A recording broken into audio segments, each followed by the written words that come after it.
දැන් ලාල්කාන්ත අපි සහෝදරයා කියමුකෝ අපි සහෝදරය නෙමෙයි ලාල්කාන්ත උපාසක මහත්තයා උපාසකම කෙසේත් වෙතත් ලාල්කාන්ත මේ වෙන විට භික්ෂුන් වහන්සේලාට කතා කරන්නේ කොහොමද වනචාරියා මම ලාල්කාන්තගෙන් අහන්න කැමතියි ඔබතුමා චුට්ටක් ගහලා දීතියි එක්ක නැත්නම් මොලේ කර වෙලා දීතියි එන ජනාධිපතිවරයා යුතුයකමක් තියෙනවා ලාල් මෙහෙනවා තමුසේ මොකද භික්ෂුන් වහන්සේලාට වෙන්නේ ඇයි මහා සංඝරත්නය මේ වගේ දෙයක් කිව්වේ?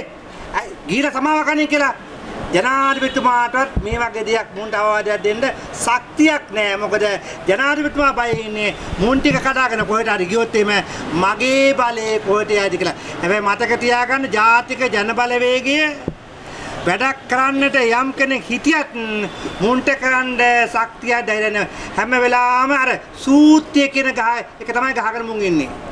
මොකද ගමේ කොල්ලන්ට ප්‍රශ්න තියෙන්නේ ගමේ කොල්ලෝ ගංජා චුට්ටක් ගහපෙට ඕන අපිට බයිනවා. දැන් පාර්ලිමේන්තුවේ ඉන්න 225 දෙනාගෙන් කී දෙනෙක් ගහනවද?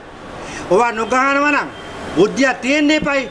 මුන් ගංජා ගහලා අරක්කු බීලා ඒතොරෝ ගහලා අයිස් ගහලා පාර්ලිමේන්තුවට ගියාට පස්සේ මුන්ට ගෑනු පිරිමු දෙකම මතක නැහැ. මහා සංඝරත්නය මතක නැහැ. මහා සංඝරත්නය සංස්කෘතිය ඉතිහාසය මේ සියල්ලම වත්මන් රජේ විනාශ කරා බුද්ධ ශාසන මාත්‍යංශෙත් කෑවා ඊළඟට රාජලාංජනෙත් විනාශ කරා රාජලාංජන තුනක් දාලා තමයි එකෙක් උඩට එකක් පල්ලහට එකෙක් කොහෙටද මන් දන්න දාලා තිනවා ඊළඟට ධම්මචක්කේ වෙනුවට මුන්ගේ අර රාවමාත්‍යන ඉරාම දාලා තියෙන්නේ හඳුනේ මේ සූස්ති ගහලා කිව්වේ දැන් කොල්ලෝ බස් සූතියක් ගහන්න ඇතිනේ අපි දන්නවයි ඈ සූතියක් කියන ගංජා පොඩ්ඩක් නේ බං ඈ ඔය ගහලා පොඩ්ඩක් ගහලා එනවා ඇති අපිට දැන් මාධ්‍යවේදීත් ඔයාට සමහරට